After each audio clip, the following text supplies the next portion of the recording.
चौराहे पर भारत का नक्शा टुकड़ों टुकड़ों में पड़ा था। एक फकीर गुजरा, देखा कि टुकड़ा टुकड़े में गिरा है, कोई उसको उठा नहीं रहा है।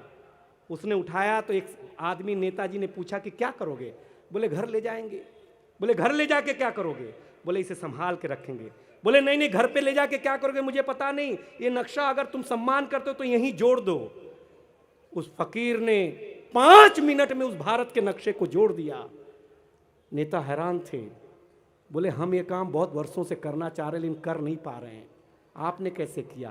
अरे बोले महाराज बड़ा छोटा सा काम था, इस भारत के नक्शे के पीछे एक आदमी का चित्र था, मैं आदमी को जोड़ता चला गया, भारत का नक्शा अपने आप बनता चला गया। मैं बड़े मन के साथ एक बात बताता हूँ, महिलाएं स्वच्छता में नहीं, पुरुष स्वच्छता में भरोसा रखता है। माननीय मुख्यमंत्री जी, कोई पुरुष नाई के पास बाल कटा करके आकर के पहले घर में नहाता है, आपने किसी महिला को ब्यूटी पार्लर से आने के बाद अगर मुंह धोते हुए भी देखा हो? एक बार जोरदार ताली बजाइए, मैं 5 मिनट में आपको एक कविता सुनाता हूं। सर क्या है, हम 5 साल के थे सर, जितने भी मंत्री लोग बैठे हैं 5 साल के थे, हम उत्तर प्रदेश गोरखपुर के हैं। हमें तो लगा था कि ये लोग बुलडोजर ही भेजेंगे लाने के लिए। हम गोरखपुर से हैं, तो 5 साल के थे, तो हमारे पिताजी हमें स्कूल में जमा कराने ले गए। जमा कराने? पहले स्कूल में जमा ही होते थे, अब कॉन्वेंट कल्चर है। एक फादर घर में, एक स्कूल में, ट्यूशन अलग से, फिर भी फेल होने का डर रहता है। हमारे यहाँ ऐसा नहीं था, हमारे यहाँ 3G नहीं था, 4G नहीं था। एक गुरुजी थे, एक ही थप्पड़ में नेटवर्क पकड़ लेते थे भाई साहब, मैं सही बताता हूँ।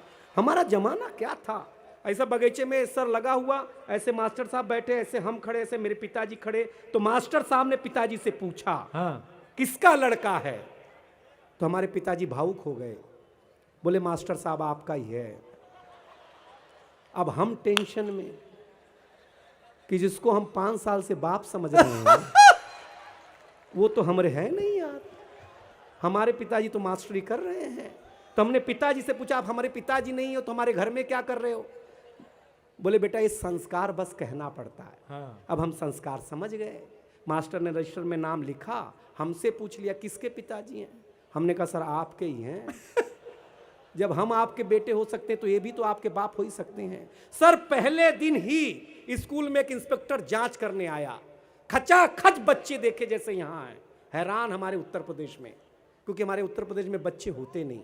अच्छा, सीधे बाप। एक बच्चे को खड़ा किया, बोले बताओ तुम्हारे प्रदेश के मुख्यमंत्री का नाम। बोले रामलाल यादव। इंस्पेक्टर ने बोला ये कौन है बे?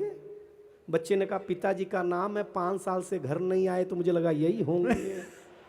वो टेंशन में आ गया, उसने डांटना शुरू किया, तुम्हारे प्रदेश का मुख्यमंत्री का नाम नहीं मालूम है, कच्चे बच्चे हो।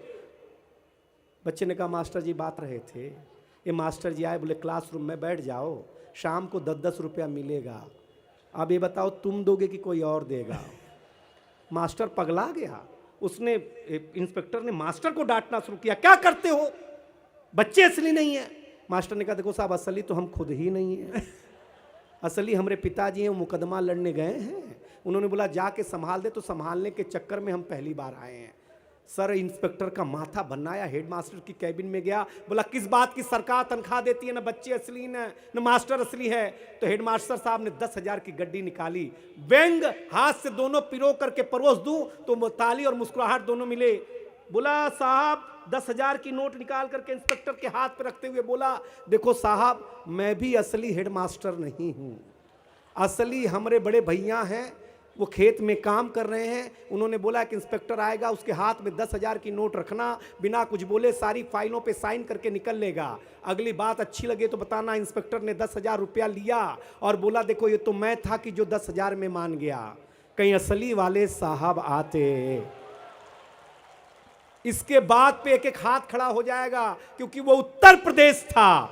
तो इंस्पेक्टर ने कहा, हेडमास्टर ने कहा इंस्पेक्टर साहब आपको समझना चाहिए, जिस स्कूल में इतनी सारी चीजें नकली हों वहां मैं नोट असली कैसे रख सकता हूं?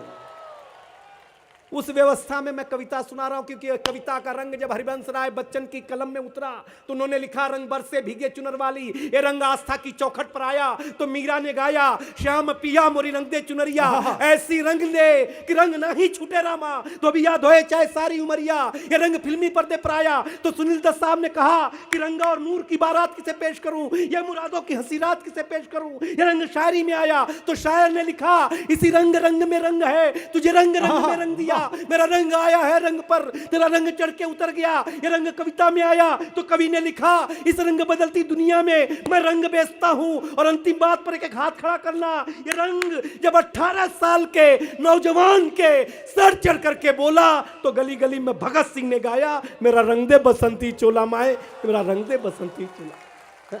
बहुत अच्छा, बहुत अच्छा। ये ताली पहले बजा देते तो इतना खून खराबा नहीं करना पड़ता यार,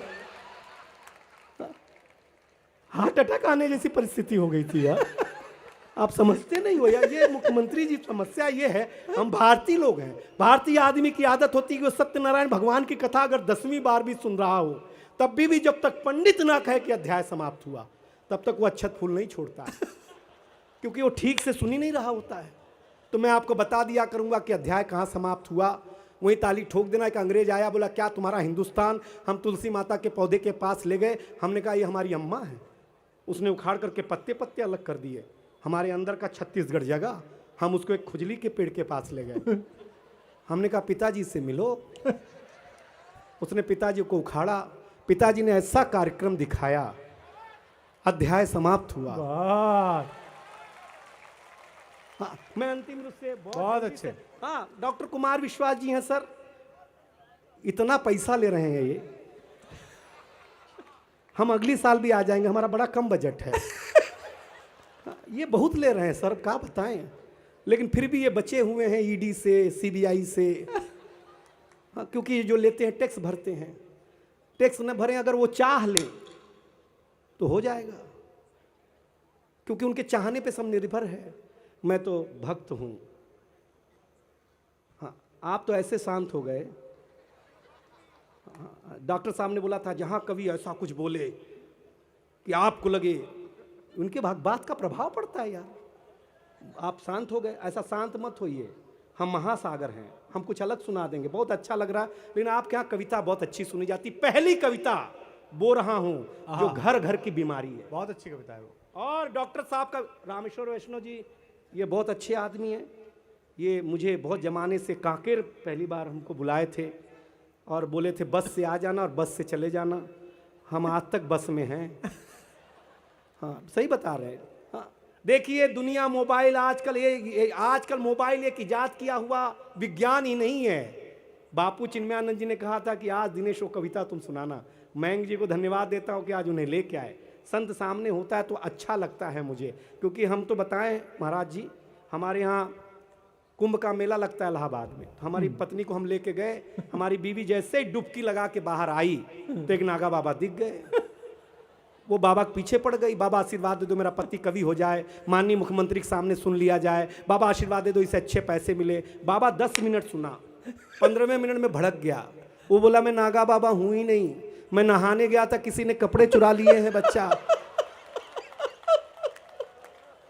हम सही बता रहे हैं, ऐसे बहुत घूम रहे हैं भाई साहब, जो नागा बाबा नहीं है, जिनके कपड़े चुराए गए हैं, और हम गिर जाते हैं। महाराज जी क्या करेंगे? तो ऐसा नहीं है महाराज जी, तो क्या सुनाते हैं, बहुत अच्छा लगता। तब देखिए कविता का कोई मापदंड ताली नहीं होती, ऐसा कुमार विश्वास जी कहते हैं, लेकिन कवि की हिम्मत जरूर ताली होती है, ऐसा मैं कहता हूँ। आप सुदीप बोला मेरी बहन को सुनिएगा, मुझे अच्छा लगता है। देखिएगा अब मैं काली मांगूंगा नहीं, आपको लगे कि दिनेश बावरा, क्योंकि व्यंग करना नहीं चाहता हूँ, पता गरीब आदमी हूँ, कभी आदमी हूँ, पता नहीं कब क्या हो जाए, व्यंग नहीं करूंगा। आपको सुनाता हूँ कि सूरज, छत्तीसगढ़ वालों, प्यारे लोगों, मोहब्बत वालों, सूरज तेजी से ढल रहा है, जमाना रोज बदल रहा है।